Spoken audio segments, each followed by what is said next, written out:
The Changeling of the Guard. By V. Drake 77. Chapter 57. Hark, the Lady Moonstone returns. Sometimes thou desireth to go, where every pony knoweth thy name. I chuckled, but truth was that I felt a bit warm myself. Perhaps half a drink too many. Not quite a full cup. Well within the boundaries of propriety. Your Highness has perhaps imbibed a bit too much courage. Nonsense. And Lady Moonstone is no highness. She is, perhaps a bit more apt to frolic, but sooth, we have never felt better. 'Tis like a stone from off our back we knew not that we carried. You are doing it again, I could not help but continue to poke at the near-giddy princess. She had cheerfully cavorted until her legs shook, had danced vigorously, and had even tried a bit of odd musical mimicry that involved a small collection of ponies with signs to indicate the next lyric. One mare had actually swooned at the stage, which had done much for Luna's confidence in the matter. "Fie on you," she responded, sticking her tongue out at me. "This night has proven delightful, and unless the Tree of Harmony itself sought to correct me, I will not be disheartened." I blinked, not entirely sure I had heard her. "They, what, Your Highness?" "Never thee mind. The point remains, Sir Idol, you have accomplished your goals." "Goals, Your Highness? You have indeed distracted me from my fears. Ponyville will fear Nightmare Night no longer, this I swear, for I shall win them over as surely as I have won over the nightmares. Perhaps Her Majesty should rethink shaking her flank at Ponyville? Such a thing is perhaps less befitting of the crown." "Cad. We had not even considered that." Luna sniffed, then gave a small shrug. "Maybe a little flank shaking. Lady Moonstone can do many things, yes, but she cannot woo." There was more than one woo, for I seem to recall her doing so while riding the crowd after her karaoke pleased it so. She flushed, but couldn't hide a small, sheepish smile. "A different woo, then. But perhaps I move too fast. It is simply invigorating to be able to exercise such attraction without immediate scorn." As Lady Moonstone, I cautioned quickly. Princess Luna's tastes are not public knowledge as of yet, announcing them too suddenly could be seen as aggressive, and in poor taste. There is that, as well. Few are above a princess in social standing. It would be customary for me to be wooed, not to woo. Bah, our sister leaves us a fine bale of hay to carouse, 'tis inappropriate for us to pressure those beneath us, but so few have the courage to approach in turn. I gave her a look, allowing myself a bit of amusement. There is the bard. The Armonician sought inspiration and is attracted, but I fear I am more muse than mate to her. I will be no passing fancy, Corporal Hooves. A conundrum, Your Highness, I considered, weighing what little I truly understood of high society, and also wondering if that was actually what one called someone who played the harmonica. There are, of course, the elements of harmony. Princess Luna froze, her eyes wide. What? Surely that could not be allowed. She cleared her throat, then hurried on ahead. I had struck a fatal blow with a casual comment. Intriguing. It seems the princess had a bit of hero worship towards her saviors, freshly uncovered. More to the point, it was delectable. "Ah! One of them has already caught your eye, then?" "Surely not. Rainbow Dash. Too colorful," came the terse admission. "Surely not the pink demon, then. I do not believe it appropriate to call the element of laughter a hellspawn, Corporal, but I confess, we prefer to keep our laughter less than manic. But I barely know them. Should we truly be gossiping so? I believe I could truss one of them up in a sack and deliver them as tribute, Your Highness. If I ask politely, Fluttershy may even climb in." Wings flared and her disguise began to falter. "Corporal." I bowed deeply. "Forgiveness, Your Highness. I have gone too far." A choked laugh escaped her, mirth soothing the rippling illusion around her. "You truly are a cad. But of the best sort. Pray ask no more, we are embarrassed enough.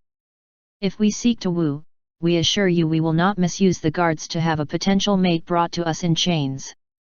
Of course not, Your Highness. Unless, perhaps, they were into such a thing. Your Highness. Asterisk.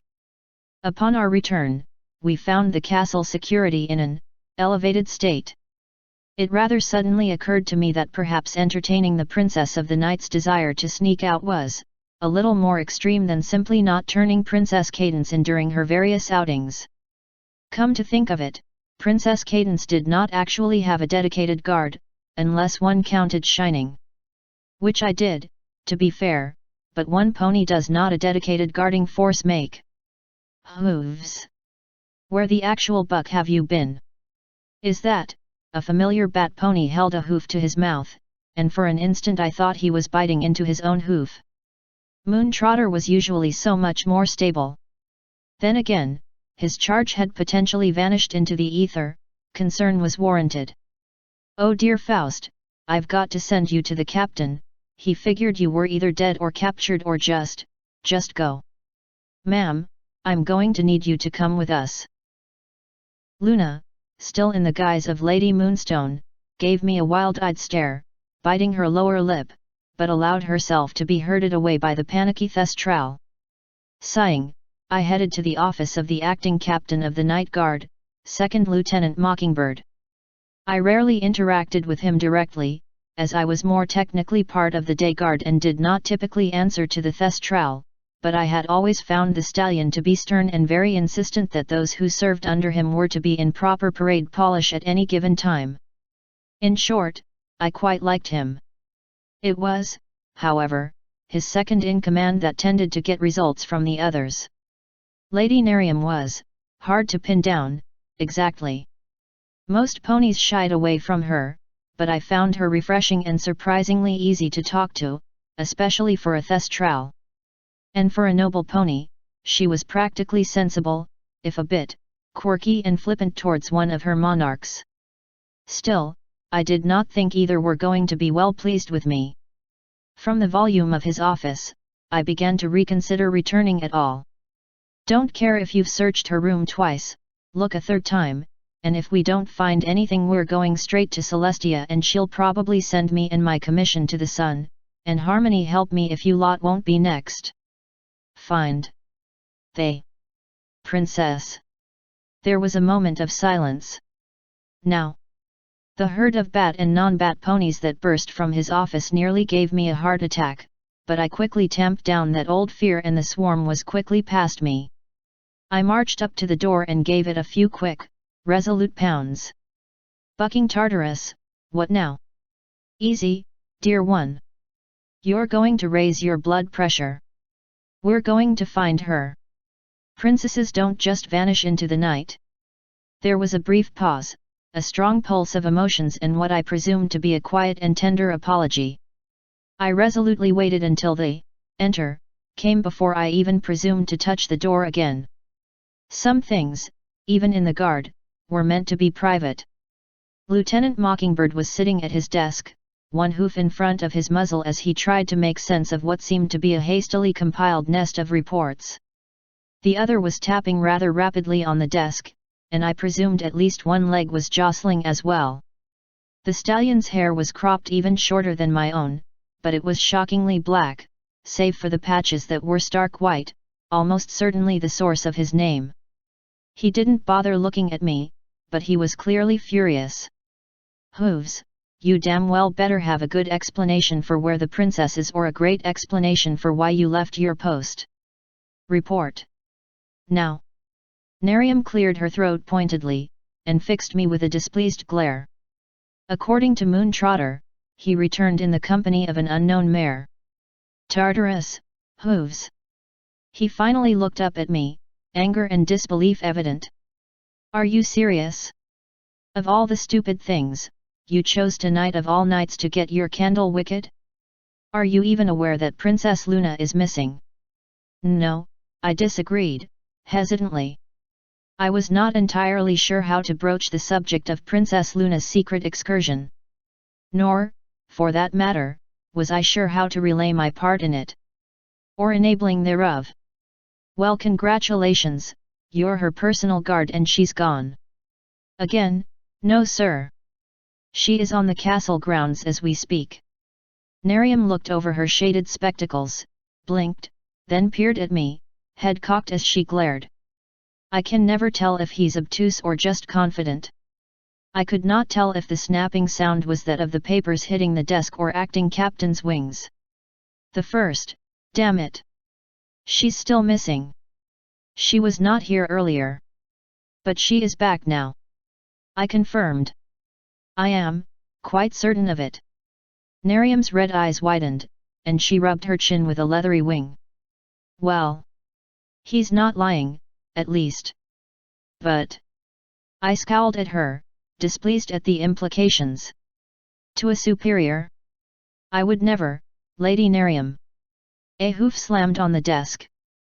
Then explain yourself, for harmony's sake. I was about to do so, when there was an almost echoing pounding on the door, which then flew open and one Lady Moonstone rushed in. Idle. The Thestrals speak of us glowingly. Too glowingly. 'Tis unbearable. We had no idea and, oh. My apologies, I did not realize you were in a meeting. Shall we return? The pale unicorn stumbled to a halt and then a single hesitant hoof pointed towards the door. She favored the two bat ponies an apologetic if toothy smile. Nerium dropped. It was the single most perfect prostration I had ever seen, and I was immediately beset by jealousy. Cadance and Celestia always caught me mid-bow, and told me to stop. This Thestral had the act down to an art form. My respect for her, admitted recently lessened, increased exponentially. Our Lady of the Night. Your humble servants beg your forgiveness for this horrible offense. If we had known it was you. Moonstone's eyes went wide. Who? Me? I know of no Lady of the Night. Who could that be? The pale eyes narrowed. And we think that phrase has other connotations we would prefer not to be known by. If we were her, which we are not. And I think, again, if we were she, that we, meaning she, would not want thee, meaning you, to bow thusly. Meaning you should stop. I clarified, hopefully, more familiar with interpreting the Moon Princess's vocal mishaps. They never allow it. At Not Luna's glare, I gave a small shrug. It was true, after all. Mockingbird coughed, looking very, very tired. Nay. Explanation, please. The pale mare flushed. You don't. Idlehooves is correct. Princess Luna is indeed safely returned to the castle. All is well. All is well? How in? He trailed off, staring at Lady Moonstone. Then his mouth half opened and his jaw faintly tensed in what I had learned was a Thestral's pulse, and said jaw fell open entirely even as Nerium dropped again. The mare was fast. I wondered briefly if she practiced.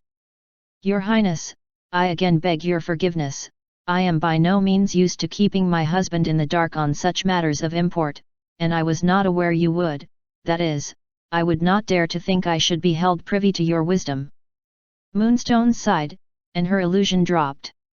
I made a mental note that anything short of a full transformation was apparently incapable of hiding one from a Thestral, again blessing my luck. Oh, hush! Get up, the princess grumbled, marching over to Lady Nerium and rather forcefully pulling her to her hooves. None of that. But your majesty. Highness. Good heavens, idle, have you gotten some pony else involved in your madness? I have not, your highness. Perhaps she is merely aware of your innate majesty and wishes to appropriately call attention to that which you refute. Are we really having this discussion again? I am merely making an observation, your highness, I proffered with a bow. Luna sniffed. Obsequiousness does not become you. I shall endeavour to fit the role, should you insist. Harmony forbid. Captain, your mouth catches flies. Said officer's mouth closed with an audible click. Lieutenant, ma'am. Your Highness. The Night Guard is in name only, we do not have separate rank. Fie on that. We'll have to make changes. Though I confess it was interesting to meet the stallion running my Night Guard in a less formal manner.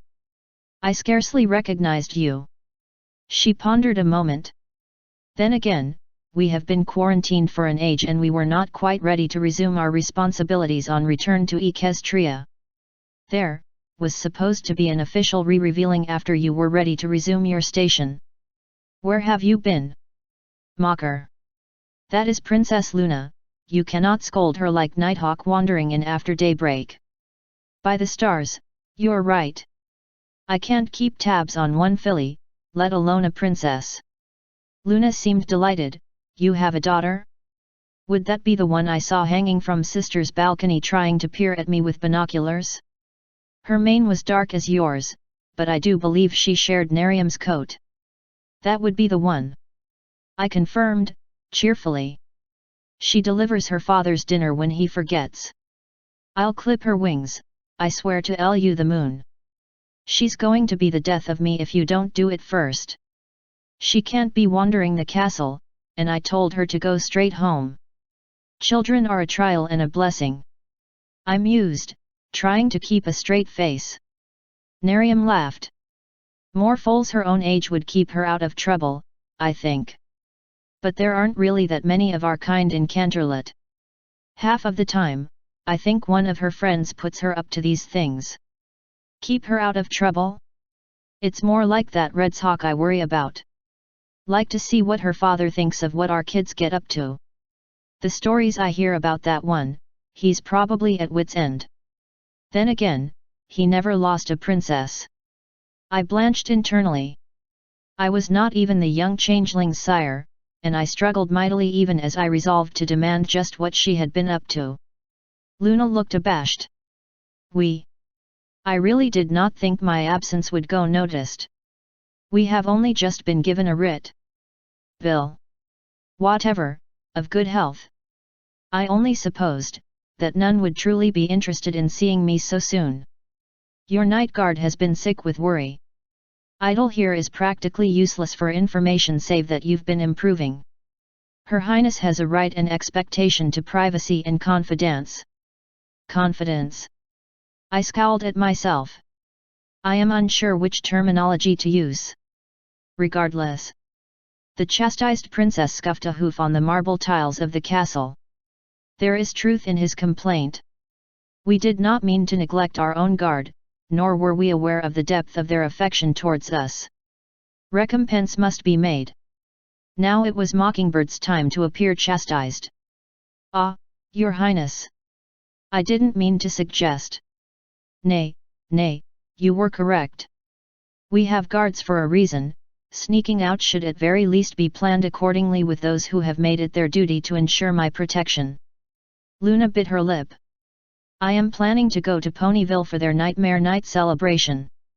If it pleases you, pick a number of your best and they shall serve as our escort. That's not much advance notice, Your Highness, but, well, Idle Hooves, I suppose. Idle Hooves shan't be accompanying us on this mission. I blinked, and made to protest when the princess cut me off. Our sister has made it clear that you were to use more of your days off, I believe? We have imposed upon you too much already. If you wish to accompany, you shall do it as a civilian and will be ordered to partake of the festivities. I had served through Her Highness's quarantine only for betrayal most regal. Such was the purview of royalty, I suppose. I understand, Your Grace. If I may be excused to quell the concerns of the rest of the guard. Mockingbird grimaced. Shades of harmony, see to it. They're probably prying the cobblestones up. They'd damn well better be. Asterisk. To my surprise, and a strange mix of displeasure and delight, the night guards were about to start prying up the castle floors to try to determine where their charge had gone. My revelation that the princess had simply wanted to try sneaking out was not met with cheer, which I appreciated and understood. I did not reveal the identity of Lady Moonstone, though some others seemed to have gotten it while most assuredly did not. Thank order, Moth Chaser had figured it out in moments. She almost cackled. K'man, itty, you can tell me. It's Moonstone, right? Awful disguise, you can't tell me that there's some noble mare with a knight connotation to her name that hasn't already introduced herself to the court since Luna arrived. Especially some supposed night owl looking like that, it'd be like Fleur-de-Lis breaking up with Fancy, everybody would know in a heartbeat and the flower sellers would be able to buy their way onto the Wonderbolts. They, flower sellers who are overwhelmingly earth ponies. I clarified. Okay, maybe an exaggeration. But not much of one, Spitfire's a merc. She'd use the money to put on the best Wonderbolts show of the decade. They'd probably be riding fireworks and the Pegasi would catch them. Heard she nearly pulled her mane out when Nimbus got engaged. Apparently she almost had her. I opened my mouth to argue, but realized I was not equipped to dispute the facts, save the last. I do not think she did. Wispy is a guard's mare, through and through. A Wonderbolt captain full of hot air. Who would have guessed? A fair point. I believe it is a requirement of the job. I believe she will get the element of loyalty, on the other hoof. No bet, everyone knows that one is an enormous fangirl. Rainbow Dash is going to do the whole 9 yards, tryouts, training camps, everything that folks who aren't getting fast-tracked do. I've heard she just kinda likes that stuff. My experience with her was different. Moth Chaser gave a snort. You know, I'm not actually surprised. You get the weirdest responses out of people. There was a scoff and an impolite noise. Another Thestral, the new moon who had challenged me to durians, being very rude and listening into a casual conversation.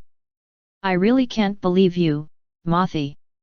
You're mooning over this stallion, go through all this dung for him, he leaves his post and shows up with a strange mare in the middle of the night and you're still all over him.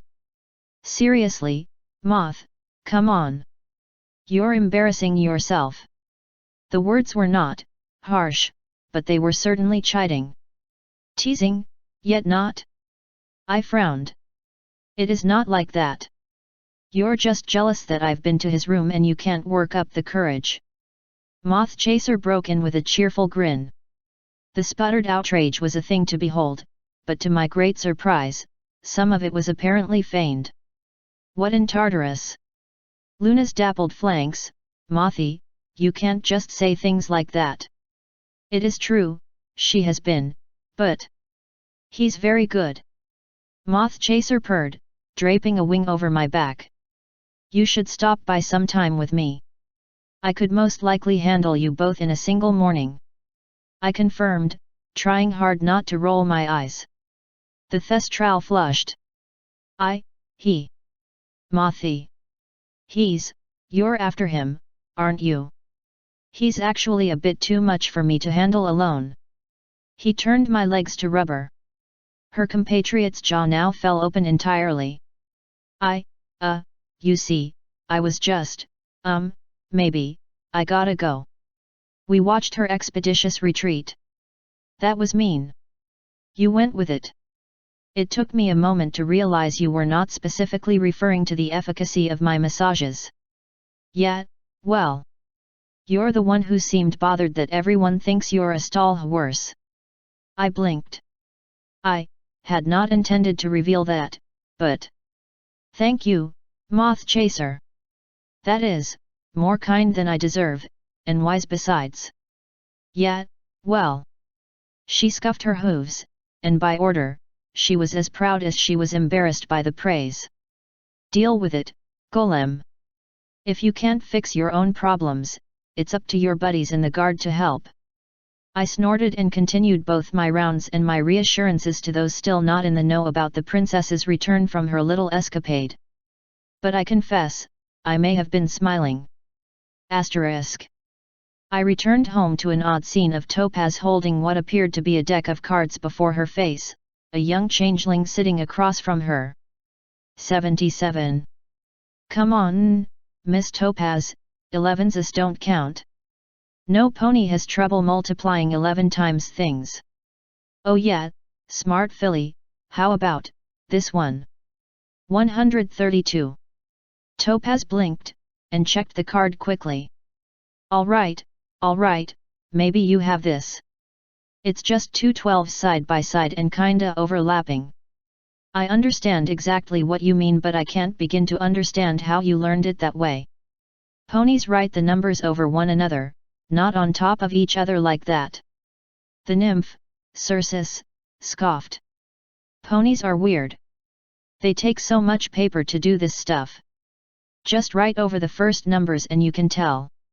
I had made the same consideration, once. I hung my helmet on the hook by the door. 8, 9, 5, and 7. My young charge blinked, then scowled most ferociously. You broke it, and now it doesn't work anymore. It is better to know the correct way of doing a thing as opposed to a method that will betray you in more complicated settings. Flashcards. Just quizzing her on mathematics before we get back to grammar. It's not fair, no pony talks proper like that. Speaks properly. I corrected, without thinking. Both Topaz and Nymph stared at one another, and grumbling, the young changeling gave Topaz a single bit. Did you place a bet upon me? I placed a certainty. Do not teach the nymph to gamble. Topaz snorted, but there was a sparkle in her eyes. Me? Idle, would I do that? Besides, she's the one who thought you wouldn't. There, you see? Idle's way of speaking is technically correct, but it sounds wrong in certain contexts. In court, it's considered a little archaic. In legalese, written, if you don't sound like that, you're wrong. So it's important to know what you're signing, and how to read it. He doesn't say hear ye, so that isn't right either.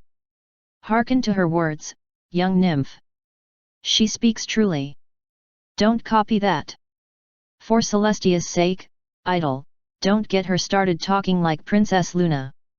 Even Princess Luna does not speak so. I sniffed. But Topaz is right. It is important to know what is proper even if you do not choose to uphold it.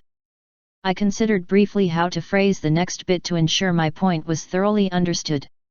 Don't do what's wrong and you'll surely be all right. Topaz gave me a flat look. That sounded so incredibly wrong coming from you. It feels like lightning ought to strike. And in that case, I would ensure that the local weather patrol is fined. May I borrow Nymph for a moment? Hey? Oh. Let me see, she rummaged in a bag and pulled out a comic book. Daring Do, number 56, fresh off the shelves. Good job, Circe. I had forgotten to use her name. Again. Even after correcting myself. Again. I sighed. Do you know a Nighthawk? Sure do, she's fun. She's a bat pony. Thestral. She says we can call her a bat pony. I see. Did you, by chance, talk her into spying on Princess Luna? Not so much talk her into it as, convince her to go through with it. An important distinction, I acknowledged. You are grounded. What? Come on, can you even do that? Author's note. Gah. Sorry about the massive delays here, folks.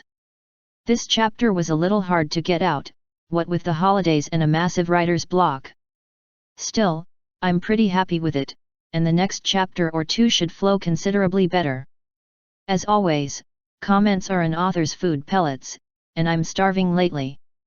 Buy me a coffee or drop a buck in the hat if you like my work. Join the COTG Discord, we love seeing new faces. End author's note. End chapter 57. Hark, the Lady Moonstone returns.